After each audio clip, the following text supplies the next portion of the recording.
Hey guys, welcome to today's video. Today's video we're going to talk a little bit about topwater fishing. As you can see, I have a few baits laid out, or I don't know if you can see it, but I have a few baits laid out. And I'm going to go over with you when I like to fish them or why I'm fishing that style of bait. We'll start out with basically, one of your popping style bait or your chugging style baits. These are a chugger. And they make it basically in two sizes. They make it in a smaller one and you make it in a bigger one.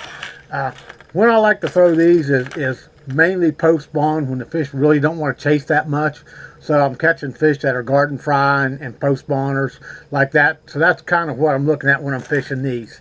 A lot of times, the smaller chugger is the one that I fish the most.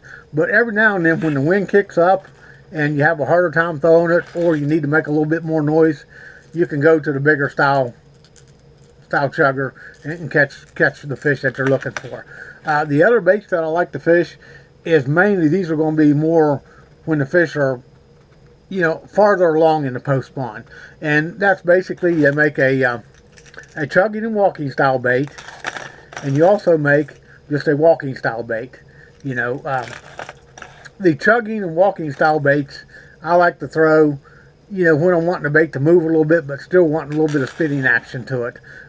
It seems like between it and this one here, it all depends on the day, really, between it and just a regular walking style bait. It depends on the day. Like I say, some days they'll hit this one because it's moving a little bit slower. You can move your walking baits a little bit faster, so you kind of have to let the fish tell you, when you're wanting that. That bait there, I'm generally going to work in our area once you get up into the June months. Once you get, we're spawning here in the first of May, May, say May 5th through May 20th, May 25th here. Once you get up into the late June, it seems like your walking baits will work better than your post-style chugging type baits. Now, I do use some of the bigger walking baits, and a lot of that depends on two different things. There's a big walking style bait right here, that I use quite a bit whenever I'm wanting to throw the bait farther, or when the wind kicks up. A lot of times we have some windy days here, and if I'm fishing the open water, I want that bait to make quite a bit of noise on it. Here's another big topwater here. Like I say, you want it making a lot of noise. And a lot of times when our fish are schooling, or they're chasing bait up on the top, these big baits here, you can put them on a big rod, like a 7.5 foot rod, and you can really throw it out there a long ways to catch these fish. Most of the other ones that I'm working, like your smaller topwater baits and your chugging baits, I'm working them on just a regular topwater rod. But a lot of times on your big walking baits like that, they work well on the topwater rod.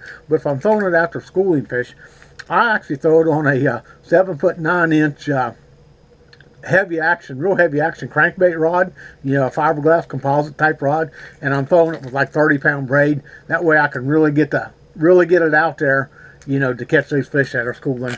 And that's kind of what works for me. The watercolor will dictate to you a little bit on your colors that you want to throw. Your clear water, I'm throwing some of the transparent type colors. If the water's got a little tint to it, I'm throwing something with the chrome on it, or I'm throwing something, that's a matte type color, like a bone type color, or things like that. Those type of colors. So, hope these little tips help you out, and thank you guys very much for watching. Please smash that like button. Please consider subscribing to the channel. Thank you, guys.